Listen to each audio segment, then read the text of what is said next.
Sous le règne de Salomon, prophète et roi, le royaume prospérait. Salomon était réputé non seulement pour sa richesse et sa puissance, mais surtout pour sa sagesse, un don de Dieu qui lui permettait de gouverner avec justice et équité. Ô roi, aujourd'hui, 2 femmes viennent à vous pour un jugement sur une affaire délicate.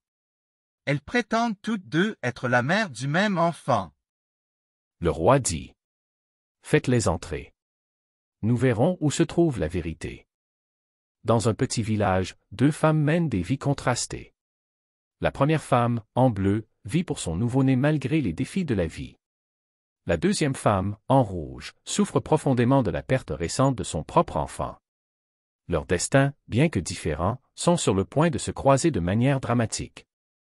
Dans le silence de la nuit, la deuxième femme, vêtue de rouge et rongée par le désespoir, s'introduit discrètement dans la maison de la première femme. Alors que cette dernière, en bleu, dort profondément, la femme en rouge prend son enfant dans un acte de désespoir. Ce geste marque le début d'un drame qui bouleversera leur vie et les mènera devant le roi Salomon. Au petit matin, la première femme, vêtue de bleu, se réveille pour découvrir avec horreur que son bébé a été remplacé par un enfant sans vie. Son cri de désespoir résonne dans la maison, marquant le début d'une quête pour la vérité et la justice. Ce moment de douleur la pousse à chercher l'aide du roi Salomon pour restaurer ce qui lui a été injustement pris. Sur un chemin poussiéreux menant au majestueux palais du roi Salomon, les 2 femmes avancent, accompagnées par des villageois. La première femme, en bleu, marche avec détermination, bien que l'angoisse se lise sur son visage. À ses côtés, la deuxième femme, en rouge, semble tiraillée par ses propres sentiments de culpabilité.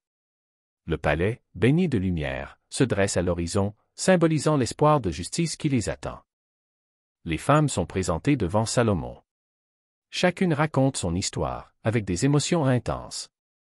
Les conseillers observent, intrigués mais incapables de discerner la vérité. Le roi dit: Il est difficile de juger sans preuve claire. Cependant, la vérité ne peut être cachée. Que l'épée soit apportée. Les conseillers et les femmes sont surpris, mais l'épée est apportée. Le roi dit: Si vous ne pouvez pas vous accorder, nous couperons l'enfant en 2, et chacune de vous prendra une moitié. Non, je vous en supplie, mon roi. Donnez-lui l'enfant, mais ne le tuez pas. Le roi observa attentivement les 2 femmes et remarqua que la femme en rouge resta silencieuse. Salomon, satisfait, se lève et dit: Rendez l'enfant vivant à la femme en bleu. Elle est la véritable mère, car seule une mère véritable sacrifierait son bonheur pour la vie de son enfant. Les conseillers et les villageois murmurent en admiration. La deuxième femme, robe rouge, bouleversée, tombe à genoux, réalisant la gravité de son péché. Pardonnez-moi, j'étais aveuglée par la douleur de ma perte. Que Dieu me pardonne. Je pardonne, car seule la miséricorde peut apaiser le cœur blessé. Que Dieu vous guide. Les 2 femmes, désormais unies par une vérité révélée, retournent au village. La première femme, en bleu, tient son enfant avec soulagement et gratitude, entourée par les villageois qui la félicitent. La deuxième femme, en rouge, marche à ses côtés, son cœur allégé par le repentir, soutenue par la compassion des autres femmes du village.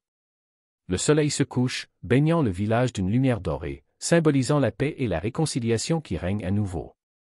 Ainsi, la sagesse de Salomon, inspirée par Dieu, apporta la justice et restaura la paix non seulement dans une famille, mais dans tout le royaume.